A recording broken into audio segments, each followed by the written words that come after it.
Magandang araw sa inyo mga kaibigan. Itong ating almusalita sa araw na ito, January 20. Ang ebanghelyo natin ngayon ay Mark 3:20 to 21. Sabi ng ebanghelyo, the crowd began to gather again and they couldn't even have a meal. Knowing this, what was happening, his relatives came to take charge of him. He is out of his mind, they said. Sabi ng pamilya ni Jesus, si Jesus ay nasiraan ng ulo. Alam nyo, minsan, family, we love family, we respect family very much, we appreciate family. Pero minsan, family is wrong. Hindi lagi family ay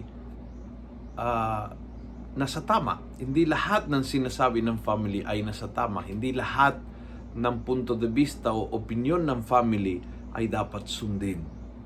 Kapag mayroon kang conflict between yung gusto ng iyong pamilya at ang gusto ng Diyos, ang tatahakin na aayon sa iyong pamilya o ang tatahakin na landas na aayon sa gusto ng Diyos, mungkahi ko pipiliin mo lagi ang gusto ng Diyos.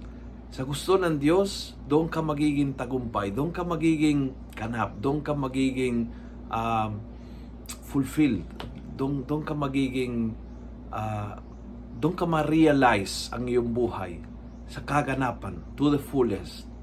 Sa gusto ng iyong pamilya, pwedeng makamali. So family is loving, is wonderful, is the greatest gift of God. Pero may times na nakakamali. Tulad, I'm happy na hindi ikinahiya ng ebanghelyo ni Mark sabihin na pati yung mga kamag-anak ni Jesus ay nakaisip na siya ay nasiraan ng ulo.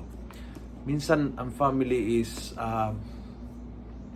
we have to deal with them.